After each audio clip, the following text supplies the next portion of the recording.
ஒரு வலுவான தலைவரை உருவாக்குனாங்க இந்த குடும்பத்துக்கு எதிராக. அதுதான் அம்மா. அந்த அம்மா தான் ஆர்கே நகர்ல நின்று வெற்றி பெற்றாங்க. ஸ்டாலின் சார் பதறார். நேற்று ஏதோ ஒரு அம்மா திடீர்னு வந்து நம்ம கட்சிக்கு வந்து திட்டிட்டு போச்சு.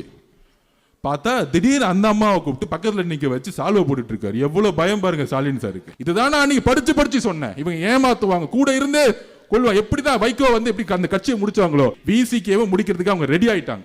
இந்த எலெக்ஷன் முடிஞ்சா முடிக்கிறதுக்கு அவங்க திமுக தான் எல்லாம் செய்வாங்க.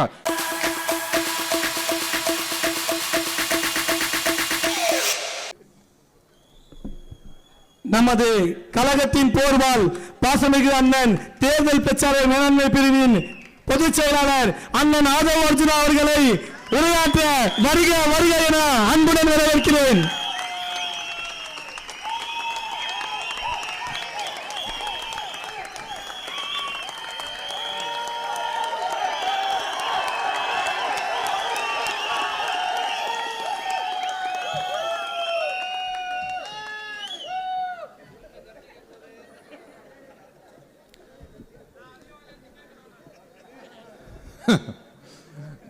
தெய்வத்தாலாகாத நீ முயற்சி தன் மெய்வருத்த கோழி தரும். அண்ணா சொன்னாரு, நம்ம மாவட்ட செயலர் பார்த்து சொன்னாரு, நம்ம நாஞ்சில் அண்ணன் 10 மணிக்குள்ள ஓட்டையே போட்டு முடிச்சிடணும் அப்படின்னு சொன்னாரு. நான் இன்னொன்று பதிவு பண்ணிடுறேன். திமுக காரங்களை பற்றி எனக்கு தெரியும். அவங்க அந்த 4 to 6 தான் வந்து கள்ள ஓட்டையே போடுவாங்க. என்ன எஸ்ஐஆர் நம்ம ரெடி ஆகிட்டு இருக்கோம். அவங்கள பொறுத்த வரைக்கும் எஸ்ஐஆர் என்ன தெரியுங்களா? ஸ்டாலின் ஐடென்டிஃபிகேஷன் ரிஜிஸ்டர் ரெடி பண்ணி வச்சிருக்காங்க. யார் யாரெல்லாம் ஊரில் இல்லை, யார் யாரெல்லாம் செத்து போயிட்டா, இதையும் மீறி ஒரு ரிஜிஸ்ட்ரேஷன் வச்சிருக்காங்க. கரெக்டாக 4 மணிக்கு வருவாங்க. உஷாரா இருங்க. 4 மணிக்கு தான் முக்கியம். 10 மணிக்கு நம்ம மக்கள் ஆட்டோமேட்டிக்காக வந்து ஓட்டு போட்டுருவாங்க. தமிழக வெற்றி கழகத்தின் மாவட்ட செயலாளர் அண்ணன் சுராவேலு அவர்களே, கழக பரப்புரை செயலாளர் அண்ணன் நாஞ்சில் சம்பத் அவர்களே, கல்வியாளர் ஆர்கே நகர் தொகுதி தேர்தல் பொறுப்பாளர் திரு மரிய வில்சன் அவர்களே, எனக்கு முன்னாடி பேசிய திரு மகேஷ் அவர்களே, ராமகிருஷ்ணன் அவர்களே, கழக பகுதி செயலாளர் அவர்களே, வார்டு செயலாளர் அவர்களே, என்னுடைய சகோதர சகோதரிகளே, இந்த கட்சியுடைய முக்கிய கட்டமைப்பில் தூணாக இருக்கக்கூடிய நம்மளுடைய அக்காக்கள், தங்கைகள், நண்பர்கள், நண்பிகள் எல்லோருக்கும் என்னுடைய வணக்கம்.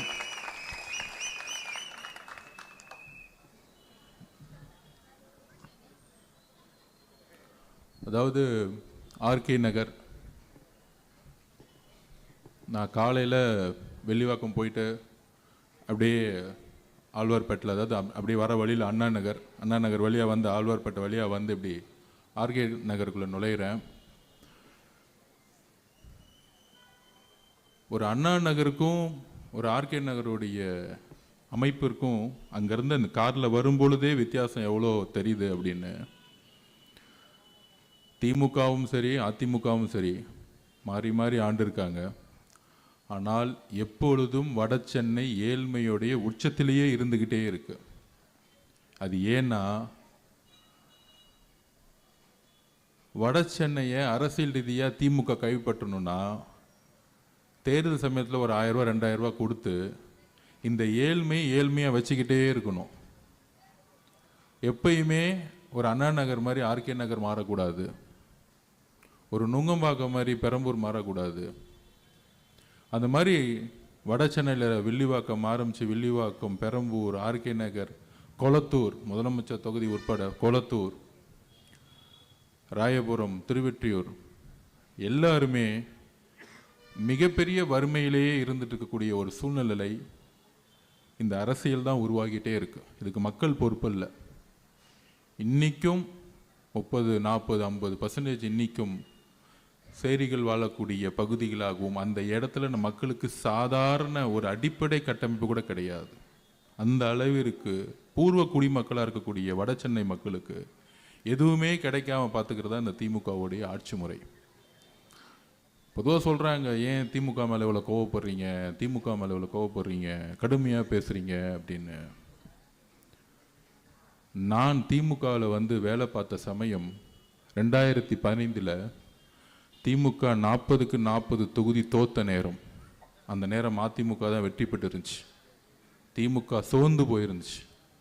அந்த டைமத்தில் ஒரு சாதாரண ஒரு டீமில் போய் ஒர்க் பண்ண ஆரம்பித்து 21 வெற்றி பெற வரைக்கும் ஒரு முக்கியமான இடத்துல இருந்து, முக்கியமாக மாண்புமிகு முதலமைச்சர் கூட டெய்லியும் அவரை சந்தித்து அவருடைய பணியாற்றக்கூடிய தருணம் எனக்கு ஒரு எக்ஸ்பீரியன்ஸ் கிடச்சிச்சு. ஒரு பொலிட்டிக்கல் சயின்ஸ் ஸ்டூடெண்ட்டாக 15 வயசுலேருந்தே அரசியலுங்கிறது முக்கியங்கிறத உணர்ந்து படித்து வேலை பார்க்கக்கூடிய வாய்ப்பு திமுகவில் கிடைக்கும் பொழுது 2015 to 2021 திமுகவுடைய அந்த குடும்பமும் சரி, முதலமைச்சரும் சரி, அவர் கூட இருக்க மருமகளும் சரி, அவர் கூட இருக்கக்கூடிய மகனும் சரி, அவர் கூட இருக்கக்கூடிய எல்லோரும் சரி, ஒரு எதிர்க்கட்சியாக செயல்படும் போது மிகப்பெரிய போராட்டத்தை உருவாக்கிட்டே இருப்போம். மக்களுக்கு இது தப்பா, அது செய்யல, 8 வழிச்சாலையாக போராடணும், நீட்டுக்காக போராடணும், சிஏக்காக போராடணும், எல்லாத்துக்கும் போராட்டம். நம்மளும் அவங்களோட சேர்ந்து நிறைய நின்று இருப்போம். அன்னைக்கு அம்மா இறந்த பிறகு, இபிஎஸ் வந்த பிறகு அந்த ஆட்சி மாற்றணும்னு எல்லாரும் போய் வேலை பார்த்தோம். எல்லாரும் உணர்வு ரீதியாக வேலை பார்த்தோம். ஆனால் 21 ஜெயித்த பிறகு எம்ஜிஆருக்கு இன்னெல்லாம் நிலைமை ஏற்பட்டுச்சு. கலைஞர் கூட இருந்து 71 ஜெயித்த பிறகு அவர் ட்ரெஷரராக இருந்தார், பணபலத்தை கொண்டு வந்தார், எல்லாமே கொண்டு வந்து ஜெயித்த பிறகு கருணாநிதி அவரை வெளியே அமைச்ச பிறகு சொன்னார், அவர் ஒரு துரோகின்னு எம்ஜிஆர் மேலே ஒரு சின்னதாக ஒரு பழியை சொல்லி கட்சி விட்டு வெளியே அமைச்சார். ஆனால் அப்படி வெளியே அமைச்சு 5 வருஷம் நண்பர்களே, நான் செங்கோட்டையன்கிட்ட பேசியிருக்கேன், நிறைய எம்ஜிஆர் ரசிகர்கள்ட்ட பேசியிருக்கேன். 72 அவர் கட்சி ஆரம்பித்து 77 ஆட்சி வர வரைக்கும் அந்த கட்சி தொண்டர்களையும் அந்த தலைவரையிலும் உண்டு இல்லைன்னு ஆக்குனாங்க. ரவுடிசத்தை வச்சு, காவல்துறை வச்சு அவ்வளோ உடைச்சாங்க. அதே மாதிரி 50 வருஷம் கழிச்சு நம்மளுடைய தலைவருக்கு அவ்வளோ பிரச்சனைகளை இந்த அரசு உருவாக்குது.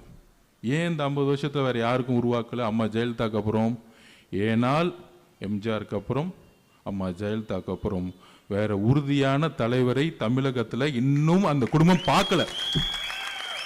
அவ்வளவுதான். அதனால தான் 6 டிஸ்ட்ரிக்ட் போய் முடிக்கிறதுக்குள்ளேயே கரூர்ல மிகப்பெரிய ஒரு பிரச்சனையை உருவாக்குனாங்க. அது மூலியமா 41 பேரை வந்து கொல்லப்பட்டாங்க. அதுக்கப்புறம் எஸ்ஓபி திருப்பி நான் பதிவு பண்றேன். எஸ்ஓபி போட்டு நம்ம தலைவர் முன்னாறு 38 டிஸ்ட்ரிக்ட் போயிட்டு வந்திருக்கணும். அதையெல்லாம் முடக்கி நிப்பாட்டினாங்க. இந்த எஸ்ஓபி வெளியே வரக்கூடாது. அவர் வெளியே வந்தால் 1 லட்சம் பேர் வந்தால் போலீஸ் பாதுகாப்பு கொடுக்க மாட்டோம். போலீஸ் பாதுகாப்பு கொடுக்கலன்னா மக்களுக்கு எதாவது ஆகட்டும். மக்களுக்கு எதாவது ஆன பிறகு அந்த கொலைப்பழியை நம்ம தலைவர் விஜய் அவர்கள் மேலே போடட்டும்.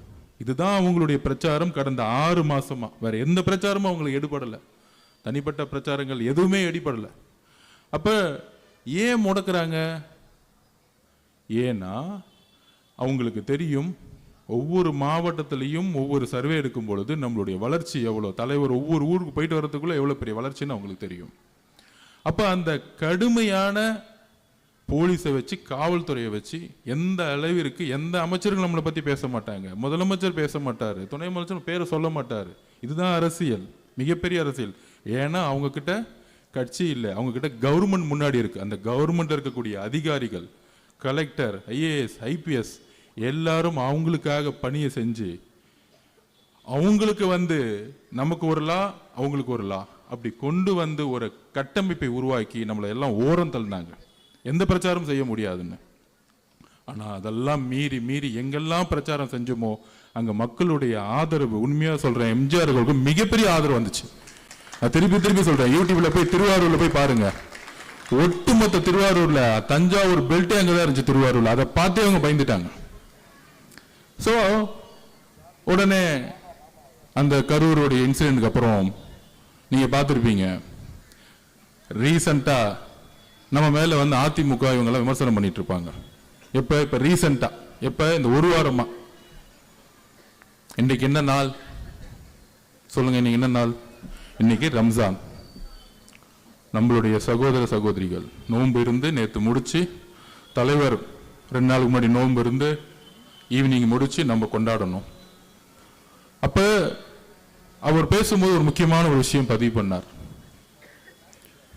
15 நாளா தலைவரை சுத்தி, கட்சி சுத்தி, தமிழக வெற்றி கழகம் பிஜேபி கூட போயிடுவாங்க, பேசுறாங்க. அவர் டெல்லி போயிட்டா சிபிஐ வந்து அவர் வந்து அழுத்தம் கொடுக்குது. இந்த கட்டமைப்பை திமுகவும் அதிமுகவும் பிஜேபியும் 3 பேரும் சேர்ந்து இந்த பிரச்சாரத்தை உருவாக்கிட்டே இருக்காங்க. நம்ம அண்ணன் எல்லாத்துக்கும் பதில் சொல்லவே மாட்டார். ஏன்னா யாரு மிரட்டுறாங்களோ ஒன்னே ஒன்று புரிஞ்சுக்குவாங்க, யாரு மிரட்டுறாங்களோ அவங்க தான் பயப்படுறாங்கன்னு அர்த்தம். யாரு அமைதியா இருக்காங்களோ அவன் தைரியமா இருக்கான்னு அர்த்தம். யாரு அடிக்கடி வெளியே வந்து டெய்லி காலையில மத்தியானம் நைட்டு ஃபுல்லா பேசிட்டு இருக்காங்களோ அவனுக்கு தான் அரசியலே தெரியலன்னு அர்த்தம். என்னைக்கு மக்களுடைய தேவைக்கு வந்து என்னுடைய கொள்கையில உறுதியா இருக்குன்னு சொன்னார் பாத்தீங்களா, கரெக்டா ரம்ஜான் அன்னைக்கு சொன்னார். நண்பர்களே, தோழர்களே, கரெக்டா இந்த முஸ்லீமுடைய ஒரு அந்த குல்லாவை போட்டுட்டு சொன்னாரு, மத சார்பற்ற சமூக நீதியில் நாங்கள் எப்பொழுதும் உறுதியாக இருப்போம். இந்த மெசேஜ் யாருக்கு தெரியுமா? திமுகவுக்கு ஃபர்ஸ்ட். ஏன்னா திமுக சொல்லவே சொல்லாது. ஆல்ரெடி பிஜேபி கூட 99 சேர்ந்து குஜராத் கலவரம் போது சொல்றாங்க, அன்னைக்கு இருந்த கலைஞர் கருணாநிதி, ஏன் அப்ப ஸ்டாலின் சார் அரசியல தானே இருந்தாரு, 50 வருஷமா நான் அரசியல் இருக்கேன், 50 வருஷமா அரசியல் இருக்கேன், 50 வருஷமா அரசியல் இருக்குன்னு சொல்றாருல்ல. அவங்க அப்பா கிட்ட கேக்குறாங்க, குஜராத் கலவரம் பத்தி நீங்க சொல்லுங்க. அவரு சொல்றாரு, அது உள்நாட்டு பிரச்சனைன்னு சொல்ற மாதிரி உள்மாநில பிரச்சனை அப்படின்னு அந்த கலவரத்தை பத்தி பேசவே இல்லை. ஏன்னா அமைச்சர்களா இருக்கிறாங்க, இதுல பிஜேபி தலைமையிலான அமைச்சர்களா இருக்கிறாங்க. அப்ப நம்ம ஸ்டாலின் சார் தான் இன்னைக்கு மத சார்பற்ற தலைவராச்சு. அப்படியே எந்திரிச்சு வந்து, அப்பா நீ சொல்ற தப்புப்பா, என்னப்பா தப்பு தப்பா பேசுறீங்க, நம்ம அப்படிலாம் சொல்லக்கூடாது, இதை கடுமையாக எழுத்து நிக்கணும். குஜராத் கலவரத்தை வச்சு ஏன் நம்ம கடுமையாக எழுத்து நிக்க மாட்டேங்கிறோம்? சொல்றல மீசாக்கு எதிராக சரி அவர் எடுத்து போறான்னு தெரியல, மீசாக்கு எதிராக நான் போராடினேன், ஜெயிலுக்கு போனேன். ஆனா அதுல இருக்க பொய்ய பாருங்க, இந்த உண்மையை உடைக்கணும், நீங்களாம் சொல்லணும். இந்த யாராச்சும் டிவி டிபேட் போனீங்கன்னு வச்சுக்கோங்க, கலைஞர் அம்மா இந்திரா காந்தி அம்மாவுக்கு எதிர கடுமையாக போராடினார், போராடி கழக தோழர்கள் எல்லாம் அடிச்சுக்கிட்டாங்க, எல்லாம் ஜெயில தள்ளினாங்க, தன்னுடைய மகன் இன்னொரு கொடுத்திருப்பாரு, அவர் அடிப்பட்டாரு, சிறை சென்றாரு. அப்படி சிறை சென்றவர், அடிப்பட்டு சிறை சென்ற மகனும் ஒட்டுமொத்த கழக தோழர்களும் வாழ்நாள் முழு ஏத்து நின்று இருக்கணும்ல. அடுத்த தேர்தலில் ஒண்ணு சேர்ந்துட்டாங்க. அடுத்த தேர்தலில் திமுக யாரு கூட ஒண்ணு சேர்ந்தாங்க, அதே இந்திரா காந்தி அம்மா கூட சேர்ந்துக்கிட்டாங்க. ஏன்? ஒரே நோட்டீஸ் தான், ஊழல் கேஸ போட்டுருவேன் ஒழுங்கா சேர்ந்து சொன்னா சேர்ந்துட்டாங்க. இதுதான் திமுக. இந்த மிசாவை பத்தி பேசினாங்கன்னா இன்னுமேட்டு அது என்னங்க அடுத்த இப்ப உங்களே என் பையனை அடிச்சுட்டாங்க, அட்லீஸ்ட் ஒரு 10 வருஷம் என் பையனை அடிச்சுட்டியாடான்னு ஒன்று இருக்குல்ல, அடிச்சவங்க கூடவே சேர்ந்துட்டு இன்னைக்கு வரைக்கும் மிசா கதையை பேசிக்கிட்டு இருக்காங்க. அது என்ன அரசியல் இன்னைக்கு வரைக்கும் புரியல நமக்கு. இதுதான் சுயநல அரசியல், மக்களை ஏமாத்துற அரசியல், கொள்கையற்ற அரசியல். பணத்துக்காக அதிகாரம் கிடைச்சா எவன் கூட வேணா சேர்ந்துக்குவான் திமுக காரன். இதுதான் பிரச்சனை. அதே மாதிரி இன்னைக்கு உண்மையிலே பிஜேபி கூட சேர்ந்துக்கிட்டு நம்ம பி டீம் சொன்னாங்க, நம்ம பிஜேபி கூட டெல்லியில பேசிட்டு இருக்குன்னு சொன்னாங்க. அப்படி பண்ணா ஜனவரி 10ஆம் தேதியே ஜனநாயகம் படம் இந்நேரம் ரிலீஸ் முடிச்சு அண்ணா 1500 கோடி சம்பாதிச்சிருப்பார், இல்ல 1000 கோடி சம்பாதிச்சிருப்பார். ஆனால் எங்களுக்கு நீதி வேண்டும். இந்த ரம்ஜான் மாதத்திலிருந்து நாங்க சொல்றோம், சிறுபான்மை சகோதரிகளே, முஸ்லிம் சகோதர சகோதரிகளே, கிறிஸ்துவ சகோதர சகோதரிகளே, எங்களுடைய தலைவர் தமிழ்நாட்டின் உறுதியாக மதசார்பற்ற கொள்கையில் உறுதியாக இருந்ததனால்தான் திமுகவுடைய ஸ்டாலின் அவர்களுடைய படம், தன்னுடைய மகனுடைய ரெட்ஜைனுடைய படம், தன்னுடைய பேரன் இந்த நிதியான படம் 10ஆம் தேதி ரிலீஸ் செய்யப்பட்டது. இன்னைக்கு வரைக்கும் ஜனநாயகம் முடக்கப்பட்டது. இதை கிறிஸ்தவ சகோதரர்களும் இஸ்லாமிய சகோதரர்களும் உணரணும். இது யாரு பிஜேபி கூட இன்டைரக்டா இருக்காங்கன்னு உணரணும். அதுலயும் இந்தி திணிப்புக்கு எதிரான படமா, இருமொழி கொள்கைக்கு ஆதரவான படம்னு சொன்னாங்க. அப்படின்னா அந்த கொள்கைக்கு எதிராக யாரு இருக்கா? பிஜேபி இருக்கு. அந்த படத்தை ரிலீஸ் பண்ணிருக்க கூடாது இல்ல, அது எப்படி ரிலீஸ் பண்ணாங்க?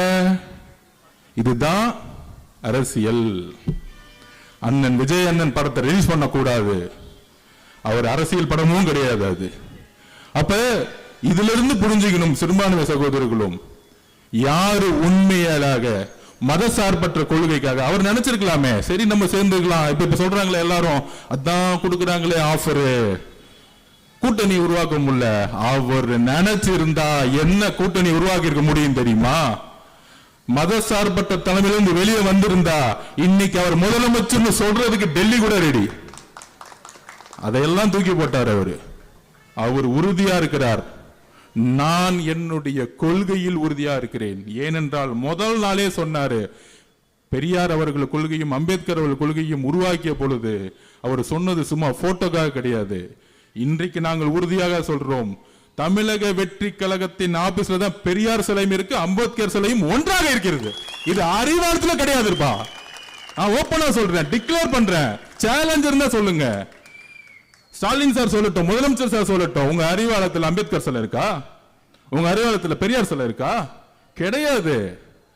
அப்ப யார் கொள்கையில் அதிகமா இருக்கிறா? இப்ப கூட ரீசெண்டா நான் ஆர்ப்பாட்டத்தில் பேசினேன். அன்னைக்கு நான் கோவப்பட்டேன், அதை டைவர்ட் பண்ணிட்டாங்க. அப்ப கூட ஆரம்பத்துல என்ன சொன்னேன், 12 வயசு குழந்தை கழிப்பறைக்கு போகும்போது கழிப்பறை இல்லாம கற்பழிக்கப்பட்டு தூக்கி போட்டிருக்காங்க. ஒரு முதலமைச்சர் பேசல, ஒரு அமைச்சர் பேசல, ஒரு எம்எல்ஏ பேசல. அப்ப அவர் மேல இருக்க ஒரு விமர்சனத்தை மக்கள் நினைக்கிறத அந்த அம்மா என்கிட்ட பேசின உணர்வை நான் சொல்றேன். ஆனா இன்னைக்கு வரையும் பதில் கிடையாது. கொள்கை தெரியுமா நம்மளை பார்த்து கேட்டார் துணை முதலமைச்சர் உதயநிதி அவர்கள். நான் சொன்னேன், வாங்க உங்க சன் டிவிலே உட்காருவோம், கலைஞர் டிவிலே உட்காருவோம், நீங்கள் நானும் உட்காருவோம், நீங்க 4 கொஸ்டின் கேளு, நான் 4 கொஸ்டின் கேட்கிறேன். என்ன ஏதோ ஒரு கொஸ்டின்ல எனக்கு எதுவுமே தெரியாத மாதிரி ஒரு கொஸ்டின் கேட்டு நான் அமைதியாயிட்டேன், நான் அரசியல் விட்டு போயிடுறேன்னு சேலஞ்ச் விட்டேன். ஆனா இன்னைக்கு வரைக்கும் பதில் கிடையாது. தெரியாது. நேர ஸ்டாலின் சார் டாக்ஸ் 30% கமிஷன் அடிச்சு அண்ணா சொன்னாரு பாருங்க, ஒருத்தர் ரோடு போடுவாரு, ஒருத்தர் குழி நோண்டுவாரு, இன்னொருத்தர் ரோடு போடுவாரு, குழி நோண்டுவாரு. அது எதுக்குன்னா 30% கமிஷனுக்கு. ரோடு போட்ட மாதிரி இருக்கணும், குழி நோண்ட மாதிரி இருக்கணும். இப்படிதான் அக்கா மேயர் பெரியாக்காவும் சரி, இங்க இருக்க அமைச்சர்களும் சரி, நோண்டாங்க போட்டாங்க. கடைசியில பார்த்தா 4500 கோடி போட்டு போயிட்டாங்க அவங்க பாட்டிக்கு. ஊழலை தவிர எதுவுமே யோசிக்கிறதே கிடையாது இவங்க. எதுவுமே ஐடியா இல்ல. ஊழல் பண்ணும், கமிஷன் அடிக்கணும், கரப்ஷன் பண்ணும், கடைசியில் ஓட்டு இன்னைக்கு 2000 ரூபாய் கொடுத்து மக்கள் ஓட்டு போட்டுருவாங்க. அப்ப அந்த அளவிற்கு 2000 ரூபாய் கொடுத்தா ஓட்டு போட்டுருவாங்க. அந்த 2000 ரூபாய் கொடுக்கக்கூடிய அமைச்சர் தான் பெரிய தேர்தல் தெரிஞ்சவர்னு ஒரு மனநிலை உருவாக்கி இருக்க பாத்தீங்களா? அப்படிலாம் ஒண்ணுமே கிடையாது. நான் 21 இவங்களோட எல்லாம் ஒர்க் பண்ணிட்டு வந்தேன். ஒருத்தனுக்கு ஒண்ணுமே தெரியாது. திருப்பியும் சொல்றேன், நம்பாதீங்க. அவரு வேலு, அவரு நேரு, அவர் செந்தில் பாலாஜி, நான் உதாரணமே சொல்றேன். அவர் அண்ணன் அரசியல் விட்டு போயிட்டாரு. நம்ம அழகிரி என்ன இருக்காரு பாருங்க, அதுக்கு மேல ஒரு ஃபார்முலா கிடையாது. திரும்பலாம் ஃபார்முலா ஓட்டு போட்டு கரெக்டா சொல்லுவார். 1,97,000 ஓட்டுல 1,95,000 ஓட்டு திமுக கிடைச்சிரும் சொன்னார். ஒரு நேரத்தில் கரெக்டா கொடுத்துருப்பாரு. கடைசியில் என்னாச்சு? அவர் அரசியலும் இல்லை, மக்கள் அவரை நிராகரிச்சுட்டாங்க. இந்த மாதிரி காசு மட்டுமே நம்பி பெரிய தேர்தல் தெரிஞ்சவங்கன்னு ஒரு பிம்பத்தை உருவாக்குறாங்கல்ல, கிடையவே கிடையாது. ஒரு சாமானியன் ஒரு பண்ணையாரை எதிர்த்து 67லையும் 77லையும் மாற்றத்தை உருவாக்கி சாமானியன் ஜெயிச்சாங்க. அந்த அரசியல் தான் இந்த 26 நடக்க போகுது. அதை நம்ம நம்புவோம், அதை உறுதியா நம்புங்க.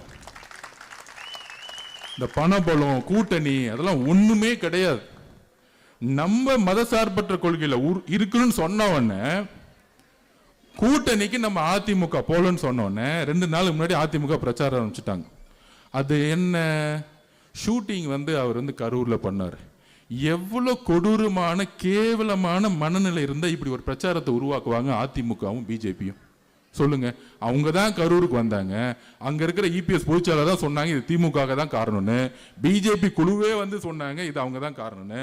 ஆனா என்னைக்கு மதசார்பற்ற சமூக நீதின்னு சொன்னாரோ அன்னைக்கு திமுகவும் அதிமுகவும் பிஜேபியும் 3 பேரும் சேர்ந்து எதிர்க்கக்கூடிய வலிமையான தலைவர் மாறிட்டார். முன்னாடி வெறும் திமுக மட்டும் எடுத்துட்டு இருந்தார். என்னைக்கு ரம்ஜான் மந்த்ல நம்மளுடைய சகோதர சகோதரிகளுடன் டிக்ளேர் பண்ணாரோ இன்றைக்கு உறுதியாக மன நிறைவுடன் சொல்லுகிறோம். தமிழக வெற்றி கழகத்தின் சார்பாக இஸ்லாமிய சகோதர சகோதரிகளே, நோம்போடைய உங்களுடைய சந்தோஷமான மகிழ்ச்சியோட நாள் சொல்றோம், நாங்கள் மட்டும்தான் உண்மையாக உறுதியாக உங்களுடன் எப்பொழுதும் இருப்போம். எப்பொழுதும் இல்ல, உயிர் உள்ள வரை எங்கள் மீது தாக்குதல் ஏற்பட்டாலும், எங்களுடைய எலும்புகள் உடைக்கப்பட்டாலும், மதசார்பற்ற கொள்கையிலும் சமூக நீதி கொள்கையிலும் நாங்கள் எப்பொழுதும் உறுதியாக இருப்போம் என்பதை நாங்கள் இங்கே பதிவு பண்றோம். நாங்க ரமலான் மாநிலத்தில் ஸோ அந்த அளவிற்கு எங்களுக்கு நீதி வேண்டும். எங்கள் மேலுதான் எல்லா பிரஷரும், எல்லா அடியும் விழுவுது. திமுக காரன் போலீஸை வச்சு அடிக்கிறாங்க, டெல்லியில இருந்து படத்தை ரிலீஸ் பண்ணக்கூடாது அடிக்கிறாங்க, அதிமுக இபிஎஸ் காலத்துல இருந்து கடுமையான பிரச்சாரத்தை உருவாக்குறாங்க. ஆனால் இதையெல்லாம் அமைதியாக தன்னுடைய பிரச்சாரம் மூலமாகவும் மக்களுடைய ஆதரவு எங்கிருந்து உருவாகுதுன்னா, நம்ம தலைவர்கிட்ட ஒன்னே ஒன்று இருக்கு. அது என்ன தெரியுமா? உண்மை, நேர்மை, இன்னொன்னு துணிவு.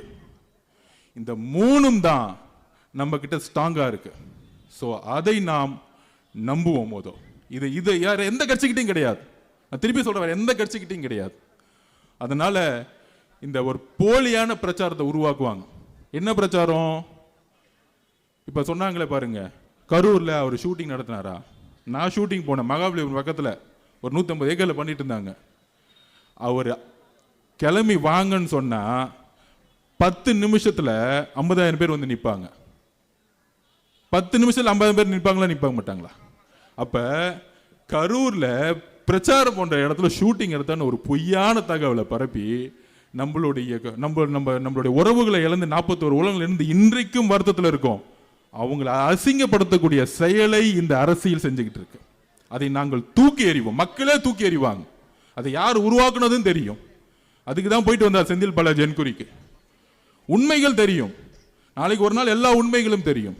கரெக்டான நீதிமன்றமும் கரெக்டான ஒரு ஆபீசரும் வருவாங்க, வராமலாம் இருக்க மாட்டாங்க. உண்மை எப்பொழுதும் ஜெயிக்கும். அதை நாங்கள் நம்புறோம். எப்பயுமே நாங்கள் உண்மையை பக்கம் நிற்கிறோம். அந்த உண்மை எப்பொழுதும் ஜெயிக்கும். அண்ணாக்கு அப்புறம் கலைஞர் உருவானார். அது எம்ஜிஆரும் கூட இருந்தார்.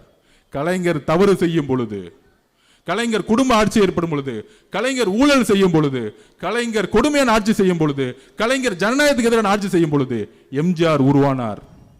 எம்ஜிஆர் ஜெயிக்க முடியுமான்னு கேட்கும் பொழுது, காலமும் நேரமும் இயற்கையும் மக்கள் ஒரு தலைவனை உருவாக்குவார்கள், ஆனா அவர்கிட்ட உண்மை இருக்கணும். அப்படிதான் எம்ஜிஆர் உருவாக்குனாங்க. உடனே எம்ஜிஆர் போயிட்டாரு. எம்ஜிஆர் போயினோடனே உங்களுக்குலாம் தெரியும், ஐயோ அவ்வளவுதான், அதிமுக முடிஞ்சிச்சு, தமிழ்நாட்டில் இனிமேட்டு இந்த குடும்பம் மட்டும்தான், கலைஞர் தான் எல்லாம் அப்படின்னு வீர் நில போட்டாங்க எல்லாரும். அந்த அம்மா கடுமையா உடல் மொழியிலையும் அசிங்கசியமா பேசினாங்க. நீங்களாம் பார்த்துருப்பீங்க, பெண்களுக்கு தெரியும். அசிங்கசியமா இவன் கூட இருந்தாங்க, அவங்க கூட இருந்தாங்க, உருவம் எப்படி, சேலையை பிடிச்சி இழுத்தாங்க, அடிச்சாங்க, சட்டத்தை போனா. ஆனால் மக்கள் ஒரு வலுவான தலைவரை உருவாக்குனாங்க இந்த குடும்பத்துக்கு எதிராக. அதுதான் அம்மா. அந்த அம்மா தான் ஆர்கே நகர்ல நின்று வெற்றி பெற்றாங்க. அந்த அம்மாவை ஜெயிக்க வச்ச மண் இது. அதான் சொன்னேன் இந்த மண்ணுன்னு. அப்புறம் அந்த அம்மா இறந்துட்டாங்க. இறந்த பிறகு ஐயா இபிஎஸ் அவர்கள் வந்தாரு. கடந்த எல்லா தேர்தலையும் தோல்வி. ஏன் தோல்வி? மக்களால் உருவாக்கப்பட்ட தலைவர் அவர் கிடையாது. மக்களால் தேர்ந்தெடுக்கப்பட்ட தலைவர் அவர் கிடையாது. அம்மா சசிகலா அம்மா அவர் அப்பாயின்மெண்ட் பண்ணாங்க. கடைசியில் சசிகலா அம்மா யாருன்னே தெரியாதுன்னு சொல்லிட்டாரு. அப்புறம் எப்படி மக்கள் நம்புவாங்க? அப்ப மக்கள் நிராகரிச்சுட்டாங்க. அந்த இரட்டையிலன்னு சிம்பிளுக்காக இன்னைக்கு ஒரு 17-18% ஓட்டு இருக்கு. அவ்வளவுதான் இன்னைக்கு அதிமுக. நம்ம லேட்டஸ்டா எடுத்த சர்வேல திமுகவோட நம்ம 2% அதிகமா இருக்கும் இன்னைக்கு. இதுதான் உண்மை. அதான் பயம் உங்களுக்கு.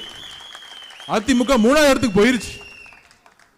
அதனாலதான் விமர்சனம் தலைவர் விஜய் மேல பயங்கரமா. யாரு? 3 பேர் ஒன்று சேர்ந்துட்டாங்க, திமுக, அதிமுக, பிஜேபி.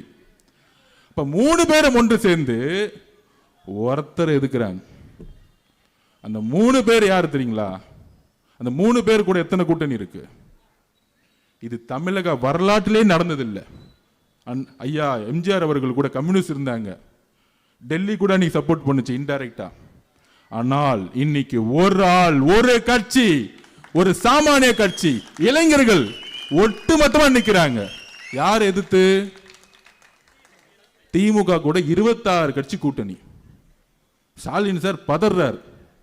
நேற்று ஏதோ ஒரு அம்மா திடீர்னு வந்து நம்ம கட்சிக்கு வந்து திட்டிட்டு போச்சு.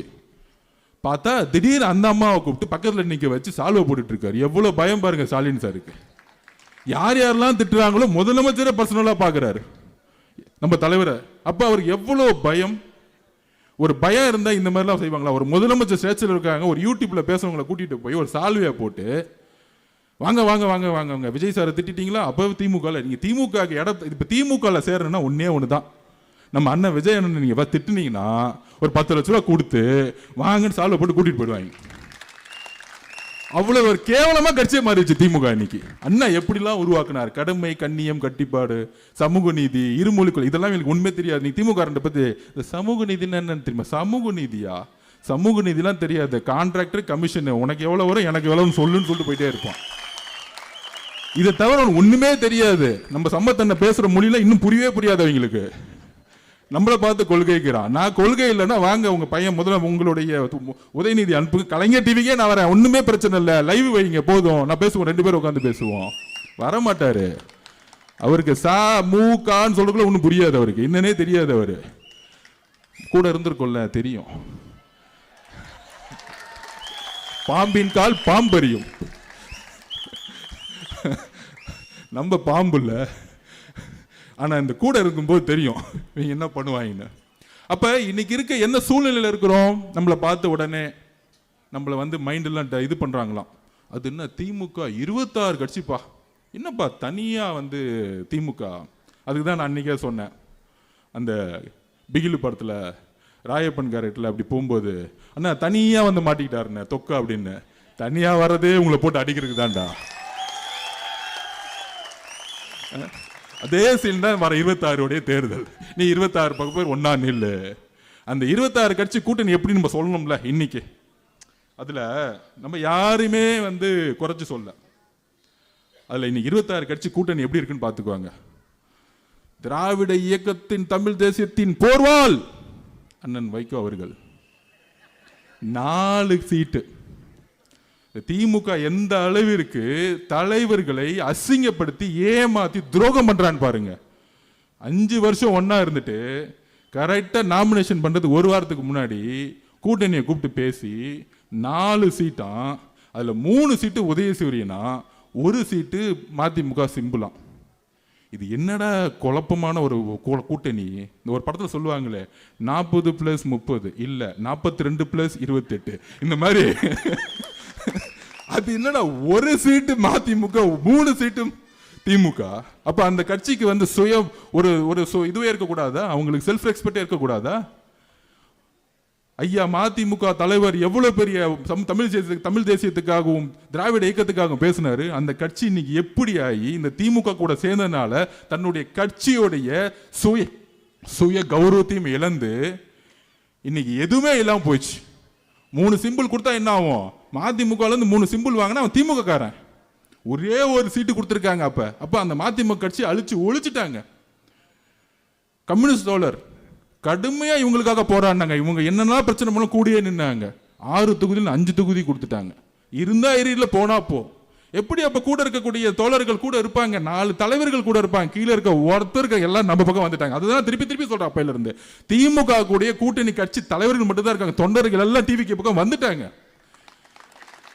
அப்புறம் மார்க்சிஸ்ட் கட்சி போராடுவாங்க தொழிலாளர்களுக்காக. இன்னைக்கு வரைக்கும் சீட் கதறாங்க, கெஞ்சுறாங்க. இருந்தா கிளம்புனா கிளம்பு.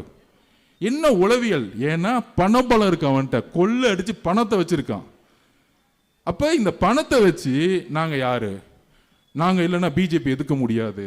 இந்த பிஜேபிங்கிற அழுத்தத்துக்காக திமுக கூட்டணி கட்சிகள் தன்னுடைய சுய கௌரவத்தை இழந்து தன்னுடைய தொண்டர்களுடைய ஆதரவும் இழந்து கட்சியும் இன்னைக்கு காணா போயிருச்சு. அதுல ஒரு எக்ஸாம்பிளே சொல்லிடுறேன். அண்ணன் ஜவஹர்லால் அண்ணா நல்ல தலைவர், முஸ்லிம் தோழர்களை கடுமையா பணி செஞ்சவர். இன்னைக்கு அந்த கட்சிக்கு எம்எல்ஏவே கிடையாது. அந்த கட்சிக்கு என்ன சிம்பிள் கொடுக்குறாங்க? உதயசூரியன் சிம்பிள் கொடுக்குறாங்க. ஒரு சமூக நீதி அரசுன்னு சொல்றாரு முதலமைச்சர் ஸ்டாலின் அவர்கள். சொந்த கட்சிக்கு ஒருத்த கட்சி ஆரம்பிச்சாங்கன்னா அவங்க சிம்பிளை நிக்க வச்சு ஜெயிக்க வைக்கிறதான கூட்டணி. அந்த கட்சி அப்படியே அபகரிக்கிறது என்னது? பிஜேபியோட ஸ்டாண்டு தான் திமுகவோட ஸ்டாண்டும். ஒருத்தனோட கட்சி அபகரிக்கிறது தான். இப்படிதான் மதிமுக அபகரிச்சுட்டாங்க. அடுத்தது நம்மளுடைய ஜவஹர்லால் கட்சியே இல்லை. அப்புறம் முஸ்லீம் லீக் கட்சி 2020 3 சீட்டு கொடுத்தாங்க, 1 சீட்டு கூட ஜெயிக்கல முஸ்லீம் லீக். ஏன் தெரியுமா? திமுக தோக்கடிக்க வச்சுட்டாங்க. அவங்களுக்கு முஸ்லிம் சகோதரர்களும் கிறிஸ்துவ சகோதரர்களும் தலித் சகோதரர்களும் அதிகாரத்துக்கு வரத்துக்கு திமுக விருப்பமே எப்பவுமே கிடையாது. சும்மா பேரு மட்டும் சமூக நீதி சொல்லுவாங்க, ஆனா அவங்க அதிகாரத்தை உருவாக்க மாட்டாங்க. அண்ணல் அம்பேத்கர் என்ன சொன்னாரு? அதிகாரத்தை அடைவதுதான் சமூக நீதிக்கான அடித்தளம். எல்லோரும் சமத்துவத்தை உருவாக்கணும்னா அதிகாரத்தை அடையணும் ஒரு கட்சி. அப்ப நான் அப்பையிலிருந்து பதிவு பண்ணிட்டே இருந்தேன், உருக்கமா நான் இன்னைக்கும் பதிவு பண்றேன். அண்ணன் திருமாண்ணன் அவர் மேல எங்களுக்கு அன்பு இருக்கு, மரியாதை இருக்கு. நான் அப்பயே சொன்னேன், இவங்க எல்லாம் ஏமாத்துவாங்க, இவங்க நம்பாதீங்கண்ணே. இப்படி சொன்னதுக்காக என்ன கடிச்சு விட்டு தூக்குனாங்க, அதை விட்டுருங்க, அது பிரச்சனை இல்லை.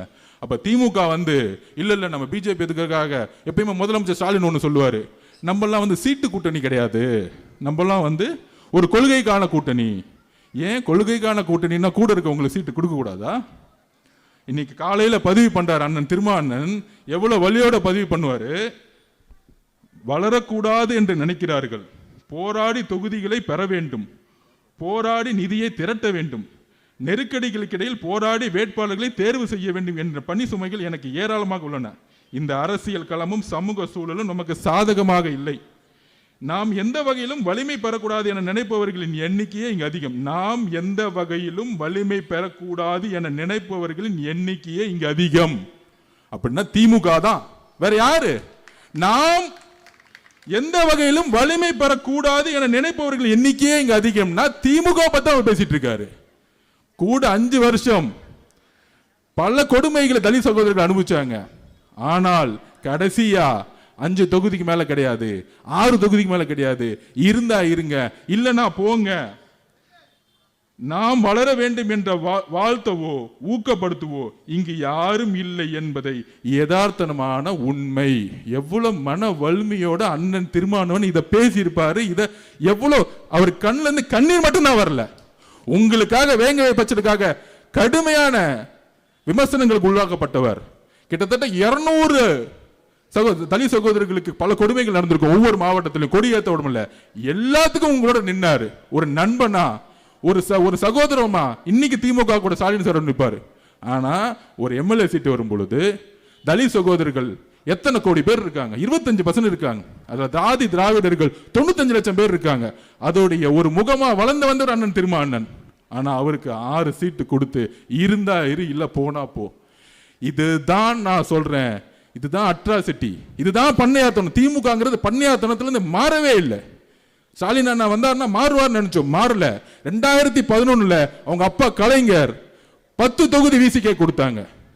இன்னைக்கு 5 தொகுதிக்கு மேல கொடுக்க கூடாது, 6 தொகுதிக்கு மேல கொடுக்க கூடாதுன்னு சொல்றாங்கன்னா இவங்களுடைய பிரச்சனை என்னன்னு தெரிஞ்சா பண்ணையார்த்தனம்.